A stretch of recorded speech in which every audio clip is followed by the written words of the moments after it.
Hello guys, top of the morning to ya, or night, whenever you happen to be watching this.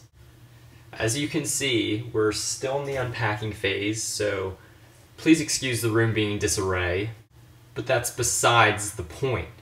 Well, what is the point? A little thing called Watchers by Dean Koontz. Oh yeah. Now, this is my second Dean Koontz book that I've ever read, behind The Taking by Dean Koontz. And if you've seen my review on The Taking, it was a great book. Well, this ranks right up there with this. Okay, this is a phenomenal read. Now, at 603 pages, it's by no means a short read, but you do get through it pretty quickly. It took me about 2 weeks, and hope you can see this, but the font, it's kind of on the small side in my opinion, but you may think otherwise. Now, what does that say on the cover of my book? It's a quote by the New York Times for this book. It's praise. It says, "The suspense holds to the end." Is that true? Well, I'm here to tell you, yes! Okay, this book hooks you, ensnares you, keeps you in its death grip. It's life-changing. It's mesmerizing. It's a masterpiece. Now, no exaggeration. This book gives me entirely new respect for Dean Koontz, okay? This book is on par with some of Stephen King's books. And if you know me, that's high praise coming from me. Now on to the synopsis. Okay, now the book starts out with a guy named Travis Cornell, and essentially he's become slightly depressed and he has lost the meaning of life. So he goes to this forest where he used to go as a kid, and he's just walking through the forest trying to maybe find some insight as to the meaning of life and just gain new understanding. And as he's walking, he comes to an area of the forest path where it's completely blacked out. It's very shadowy. He can't see into the gloom. And lo and behold, a golden retriever runs out from the darkness as if he's being chased from something. Well, the thing that's chasing the dog, and I don't want to spoil anything, as you know, I hate spoilers, but it perfectly describes it in the back of my copy of the book, without spoiling it. It says, "It's a threat that could only have come from the darkest corners of the imagination of Dean Koontz." There you go, that's what's chasing the dog. So Travis Cornell brings the dog into his home. He names the dog Einstein because he realizes the dog has a little bit more to him than meets the eye. It's a very intelligent dog. It can almost seem to understand and comprehend what Travis is saying. It's very amazing. And all the while throughout this book, there's this evil being, as I mentioned, the threat that could have only come from the darkest corners of the imagination of Dean Koontz. That evil being is running amok throughout California and the western United States, wreaking havoc, killing people. It's weird. It turns out the intelligent dog and this evil being are both results from a lab experiment gone awry. The dog was the good part of the experiment. The evil being is the not so good part. The local authorities receive word, and gradually they set their sights on trying to track down both Einstein the dog and this evil being.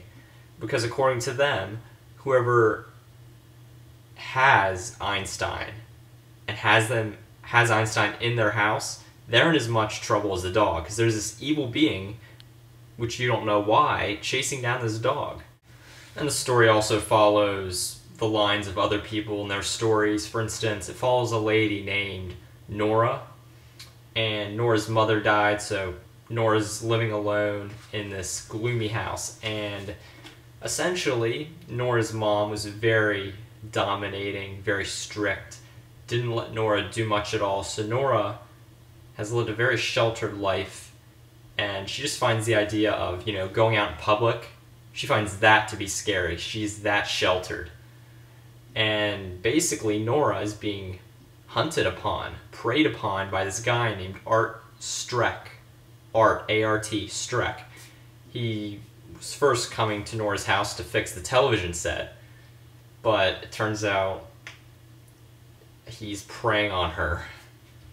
You know, Nora's mom actually kind of reminded me of Carrie's mom from the book, Carrie by Stephen King. Kind of reminded me of that over-the-top, just crazy mom. You know, I hate to say this, but Dean Koontz's writing in this book, his writing style, actually has a poetic sense about it. Just a poetic feeling. It's kind of weird. But oh,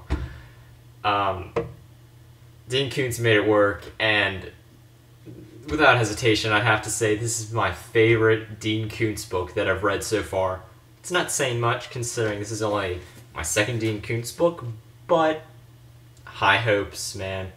All I gotta say is, Dean Koontz, you're definitely shining as a true master of the horror genre right now. Which reminds me, what was the name of that book by Dean Koontz that came out not that long ago? Feel free to comment if I'm wrong, but I think it was titled 77 Shadow Street. I hear that was complete crap, and I do not really plan to read that. I don't know what happened there, Dean Koontz, but you're still a master as far as I'm concerned. I'm just saying. Don't know why it's bad, but I don't really want to find out and waste my time reading it. I might as well read it, though. But hey, every great author has their not-so-popular books. For instance, Stephen King, it would probably have to be From a Buick 8. You don't hear many people talking about that. Or Lisey's Story. Don't hear many people talking about that. And God forbid I get into Blockade Billy. God, that was god-awful. Well, dang, I'm getting sidetracked again. I'm gonna have to give Watchers by Dean Koontz not 5 out of 5. What am I saying? 6 out of 5. Yeah, read it. Read it. Serious, read it. And as of now, I'm not exactly sure as to what I'm going to read next. Kind of want to get away from horror for a bit. I know it's ironic that I'm saying that, but just for a little bit, I was thinking of maybe reading... I wanted to read some books on running, because I'm really into running, in case you didn't know. There's one book called Pre.